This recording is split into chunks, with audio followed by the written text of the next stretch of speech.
to the big story right here on the BDTV Breakfast Show. My name is Elizabeth Musa. Nigeria is at a turning point, and for years, debt servicing consumed almost everything the country earned and has left little room for growth. Now, bold reforms are reshaping that reality, and the government has introduced sweeping tax laws, raised VAT, and pledged to rebuild the social contract between citizens and the state. Debt servicing has dropped from nearly 97% of revenue to less than half. But behind the headlines lies a bigger question. The questions are this: can these reforms truly set Nigeria on a sustainable path, one that delivers both stability and real impact for ordinary people? Those are the questions we're asking this morning. And joining me to unpack this conversation is Mr. Dr. Oluyemi Adeosun, our Chief Economist here at BusinessDay. Welcome to the show, Doctor. Thank you so much. Good morning. It's good to have you this morning. Let's talk about the tax laws which have been passed. You know, Nigeria has passed 4 major tax reform bills aimed at raising revenue and simplifying compliance. Really, what do you see as the most significant changes, and where do you anticipate the biggest hurdles in implementation? All right. Thank you so much. First and foremost, I think the tax reforms are long overdue, like a couple of other laws around the country. And it's not just the passage of new tax laws. Relatively, it also incorporates some philosophical changes, and perspective. In no particular order, I will say that the creation of the Nigerian Revenue Service is a master stroke, because this attempts to harmonize, synchronize the multiple layers of collection points, which of course, may be more susceptible to shenanigans. Let me use that word. So FIRS has now been replaced with a streamlined tax administration. Hopefully, the consolidation will lead to more expertise and focus, all things being equal. Secondly, I also like to say that we now have simplification and harmonization. Some form of nuanced taxes have been, so to speak, removed, and you have duplicity of taxation across the 3 tiers of government. And by eliminating or reducing this, it will make for easier administration and also easier compliance. Again, the third key thing I would like to say, that's one of the hallmarks of this tax reform, is the introduction of the progressive personal income tax framework. All right, so low income earners, people who earn annually 800,000 naira below, are now tax exempt, which I think is a good thing. And then relatively, the VAT standardization, which will now be at about 12.5%. But also importantly, a lot of the things low income earners consume, or basic necessities like maybe food, medicine, and so on and so forth, education, will now be tax exempt. So ultimately, even though VAT has been increased to 12.5%, because of the multiple items that are now tax exempt, the poor, so to speak, will be able to breathe.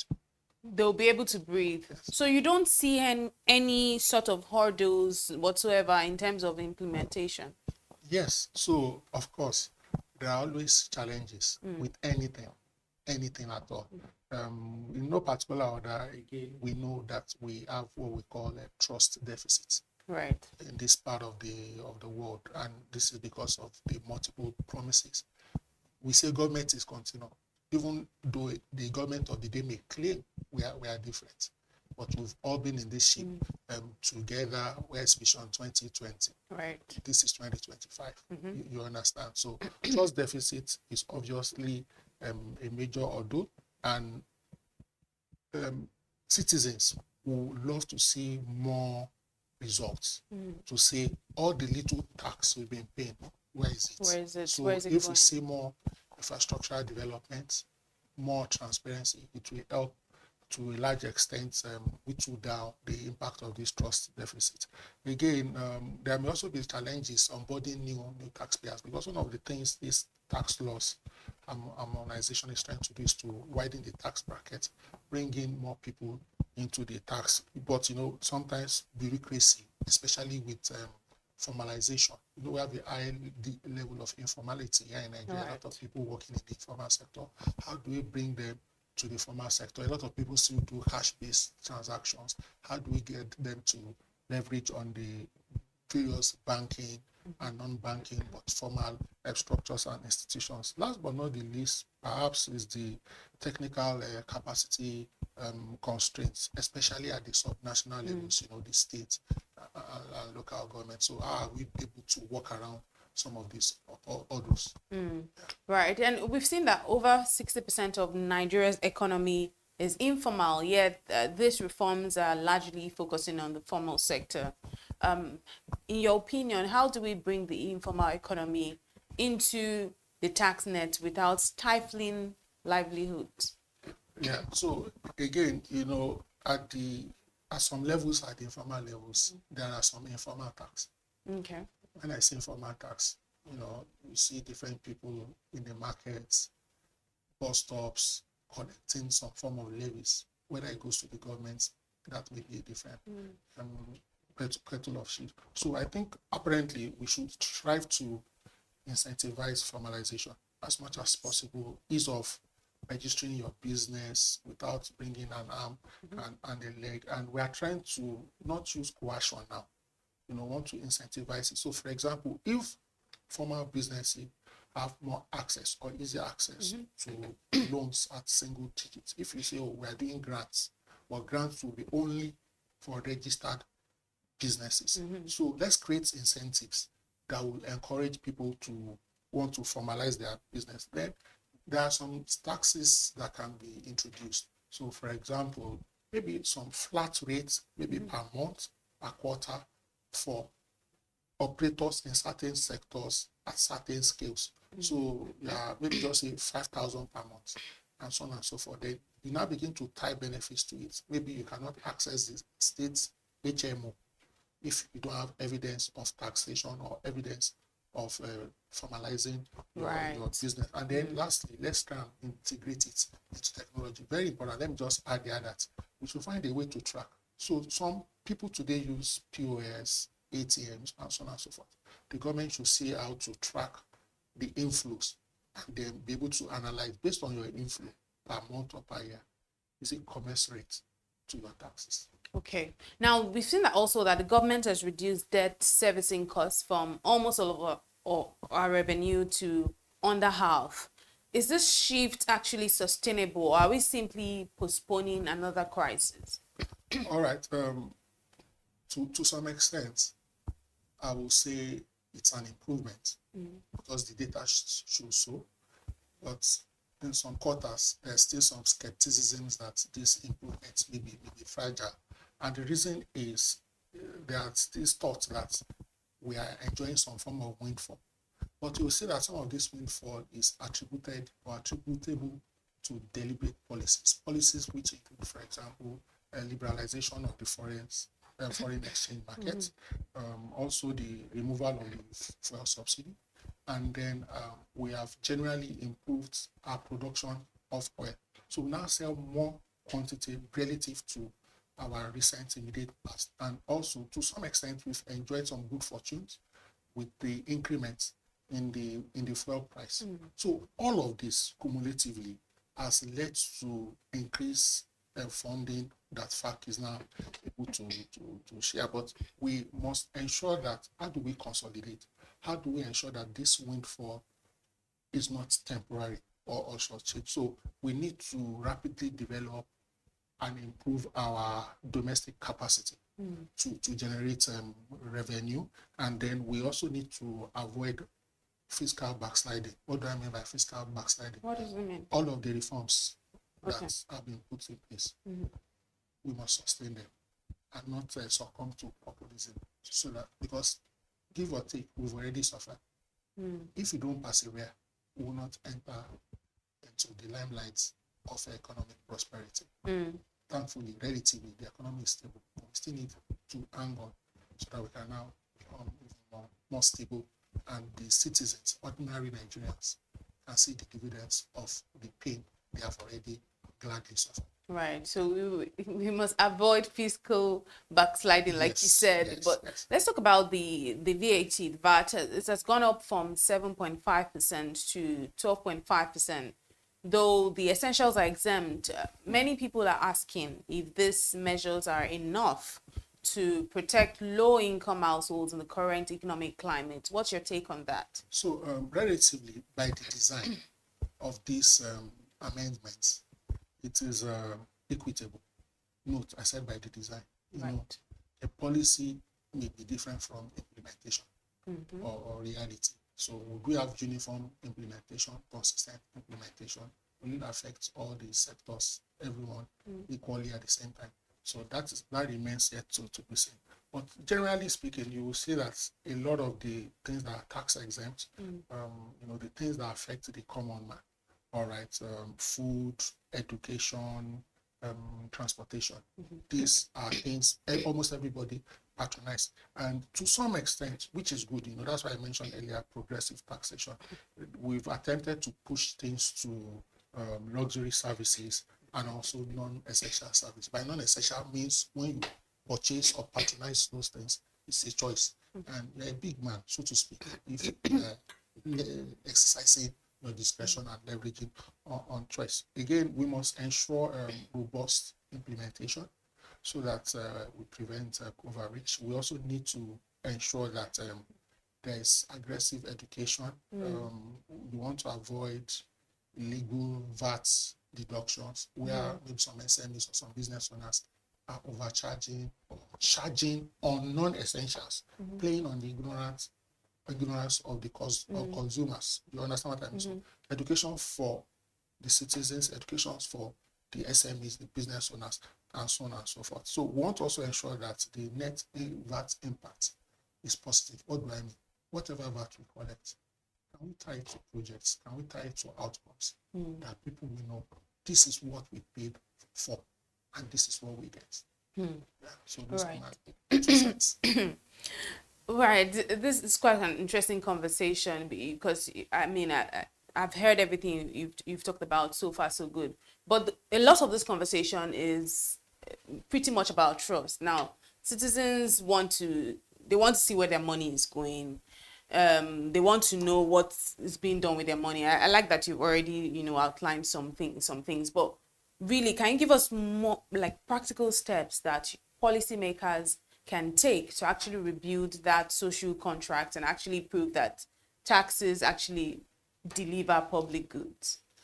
Thank you so much. A couple of additional insights, or maybe I'll buttress some of the existing ones. So we need to expand and clean up the National Social Register. From time to time, government disburses maybe grants, funds, and so on and so forth. There have been instances where people claim that, okay, we just hear that so amount was given to the poor and less privileged. And then people ask, do you know anybody who got? So that's what I mean by clean up. So it doesn't look like we are giving it to party faithfuls or loyalists. Again, we also need to improve on digitization.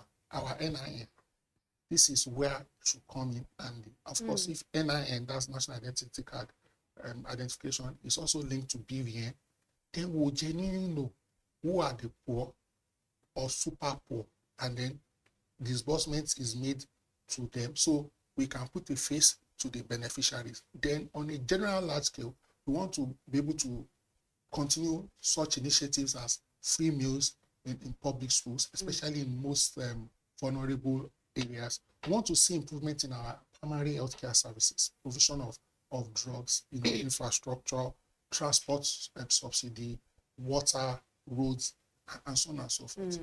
Again, Nigerians are not blind. If you do something, we'll see it. I mentioned a few examples. We saw the train, Lagos Ibadan. The worst critic of any government would identify it because you will have even been reading on the train. We saw Lagos Ibadan. We saw Abuja, Kaduna. We want to see more of such things. This coastal road, let's finish it in record time. Let the common man feel the impact of this economic reform. And let's move to oil dependency now, which we've seen to be that's been Nigeria's stay for so many years now. But we're also seeing green shoots. We're seeing green shoots in ICT, solar, pharmaceuticals, and whatnot. Really, in your opinion, how can improved tax revenue and reduce debt burdens support diversification and even and lessen Nigeria's oil dependency? You see, this is something that if we take a cue from some of our sister oil-rich nations, for example, UAE, Kuwait, and so on and so forth, you will see how intentionally and aggressively the United Arab Emirates, for example, have diversified into tourism, medical resorts, ICT hubs, film village, entertainment, and so on and so forth. No matter what, even if it is 200 years, oil is a non-renewable resource, and we need to be conscious of that. So if you are blessed with a non-renewable resource, you now need to leverage on your intellect, which is a more permanent resource. You know, it is what is in our head that is more important, not what is under our feet. So we want to diversify and intensify on ICT, the digital economy. You can see countries like India, what they are making from outsourcing various ICT services. We also want to, you know, invest in energy, all the sources of energy, solar, windmill, because my sister, without electricity or power, there will always be constraints on manufacturing or on any other sector. You can't do internet if there is no light to power the server and so on and so forth. And we still cannot neglect agro-allied processing. We must eat, no matter what level of technology we are deploying. And of course, pharmaceuticals, biotech, and so on and so forth. So we should invest more in all these innovation hubs, tech spaces, because these are also viable projects, especially for the youth, and then it can help us attract foreign investments from all over the world and keep our youth busy. But I think you don't think we're doing very well enough? The gap is huge.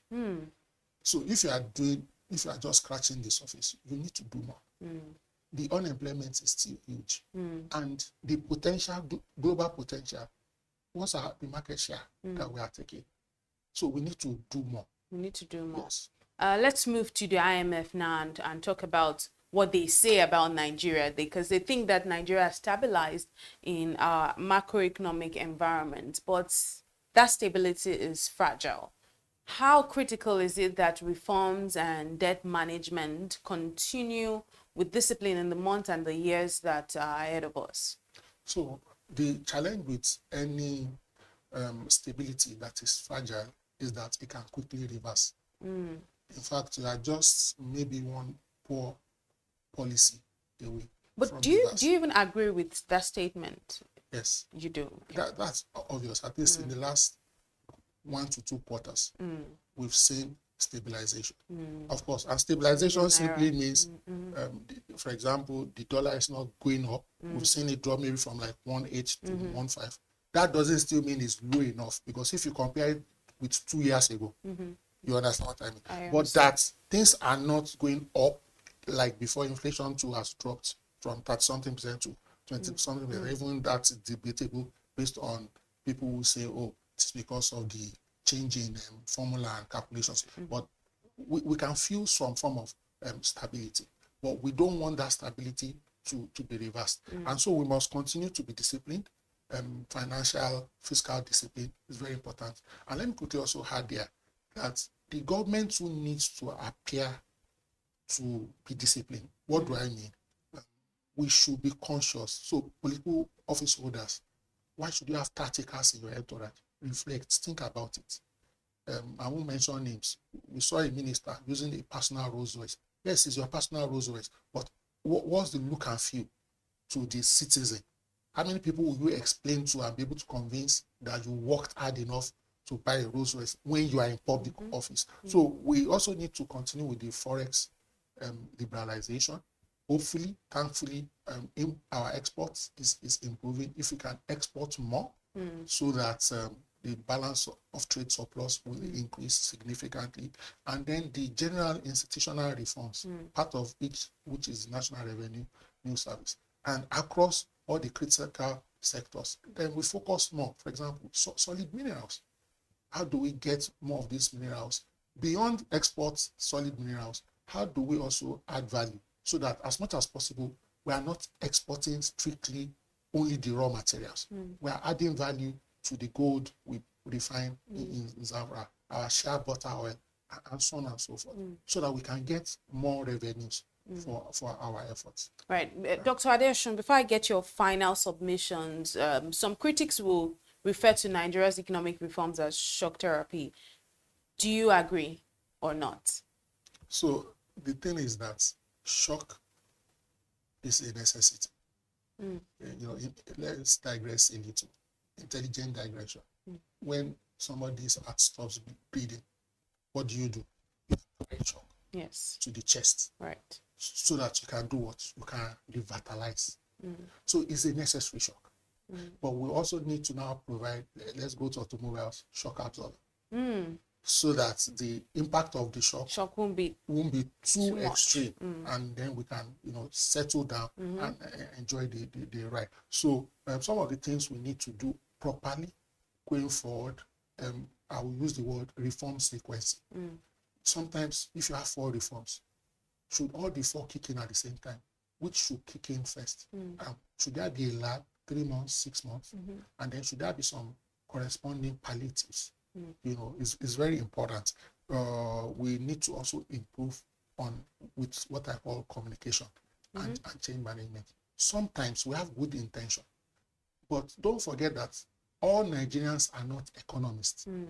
We need to, not even all Nigerians are graduates, and not all graduates even understand basic economics. So can we come to the layman's language, level, the villager, and explain this is what we are doing, this is why we are doing it, this is the corresponding pain, this is the corresponding outcome. And then we also explain that we identify that there has been trust deficits, but this is what we will do different. So transparency, communication, and then accountability. So on a month-on-month, quarter-on-quarter, can we be showing results and updates as to what we are doing? So at federal level, state level, local government level, it's not enough that some states that used to owe salaries no longer owe. That's a basic reality. But not all citizens are civil servants anyway.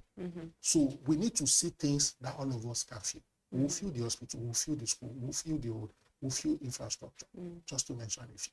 Right. And speaking of layman terms, which you rightly mentioned, just as we go today, beyond debt ratios, beyond the numbers and whatnot, what are some of the signs that Nigerians should look out for to be sure that these reforms are actually working in their daily lives? So there's what we call multiplier effects. And some of the things people want to see, whether it is directly related to the reform or not, people want to see affordable food. Not that I go to the market with 30,000 this month, then I go next month and I buy lower quantity. At least let it be stable. If at all it cannot be what? Cheaper. Somehow, the average Nigerian still link reforms and electricity. Can we improve on our electricity? Also because it affects not only the quality of life, it affects our production and capacity. People also want to see more jobs. Can we see a reduction in unemployment and underemployment? People want to see better public service. Go to the hospital, get attended to by medical professionals, go to the pharmacy, get drugs. People also want to see the prices of all these essential drugs drop, all this hypertension, diabetes, all this routine chronic illness, inhalers, paracetamol, and so on and so forth. People also want to see, my sister, you won't believe it, want to see less extortion. We want to be able to access government services with less bureaucracy. We don't need to settle by recharge card for someone. Isn't that a way of life?